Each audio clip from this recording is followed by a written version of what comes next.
Good morning mga idol. So, nandito tayo ngayon sa rooftop mga idol. Ay magpakain tayo sa mga alaga nating ibon. Yan mga idol oh. Pero ayusin natin mga idol kaya na laglag yun ng isang kuwan. Araw, lakas kasi yung hangin. Oh, ito na sila mga idol. Ito yung update natin sa kakatil natin mga idol. So medyo ganyan talaga yung behavior ng mga idol. Medyo matakutin sa tao. Yan mga idol. Oh. Malapit na yung mga itlog mga idol. Ito naman isa si African. Dito mga idol may tatlo ditong laman. Hindi ko pa na binta-binta mga idol. So tatas na dyan. Pakainin natin sila mamaya mga idol. Linisan mo natin. Ito si Tanglad. Kasi ano kaya ito, Limoncito o si Kiat-Kiat.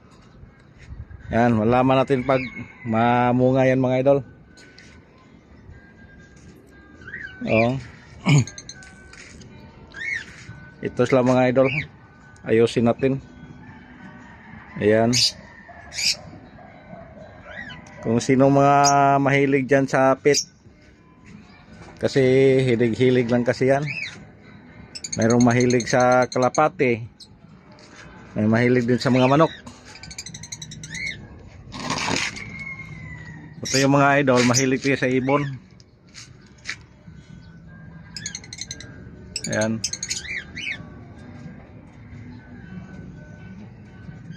Yung isa naman tandang ko na kakatil. 6 years na yan mga idol.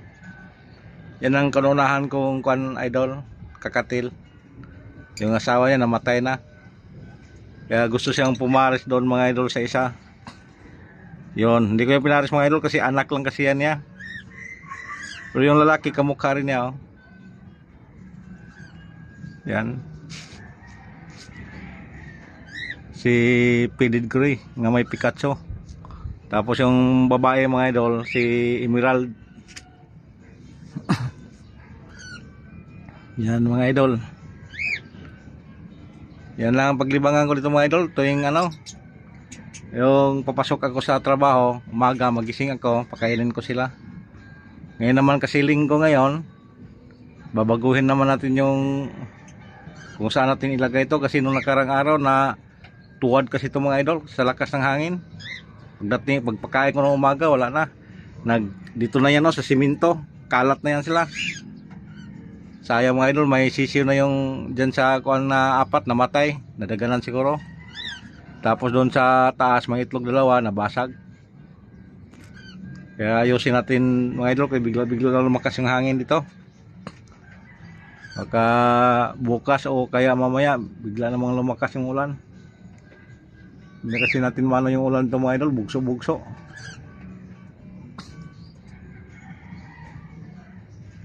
Yun ang buhay dito mga idol. Yan o.